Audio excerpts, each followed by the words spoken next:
ভেনেজুয়েলার 3টি টহল জাহাজ 28 নট গতিতে মার্কিন ক্যারিয়ার গ্রুপের গতিপথ রোধ করার চেষ্টা করে। মার্কিন যুদ্ধজাহাজ ইউএস গ্রেপলি তাৎক্ষণিকভাবে প্রতিক্রিয়া জানায় এবং তাদের রুকিয়ে দেওয়ার জন্য এগিয়ে যায়। মার্কিন নৌবাহিনী তাদের প্রচলিত নিয়ম অনুযায়ী ডিটারেন্স থ্রু প্রিসিয়েন্স বা উপস্থিতির মাধ্যমে বাধা দেওয়ার কৌশল অবলম্বন করেন। মার্কিন জাহাজের 5 ইঞ্চি গান টরেটটি ভেনেজুয়েলার জাহাজের দিকে ঘুরিয়ে দেওয়া হয়, যা ছিল একটি পরিষ্কার সংকেত। একই সময় একটি MH-64 শ্যাওক হেলিকপ্টার পরিস্থিতি পর্যবেক্ষণের জন্য উড্ডয়ন করে। মার্কিন হেলিকপ্টারটি উপর থেকে ভেনেজুয়েলার জাহাজগুলির উপর নজরদারি শুরু করে। মার্কিন জাহাজ থেকে আন্তর্জাতিক রেডিও চ্যানেলে বারবার সতর্কবার্তা পাঠানো হয় যে তারা আন্তর্জাতিক জলসীমায় অবস্থান করছে এবং ভেনেজুয়েলার জাহাজগুলিকে পথ পরিবর্তন করতে বলা হয়।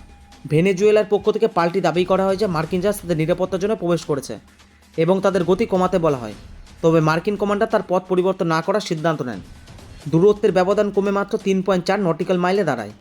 ভেনেজুয়েলার জাহাজগুলি শেষ পর্যন্ত তাদের গতি কমিয়ে দেয় এবং পূর্ব দিকে সরে যেতে শুরু করে।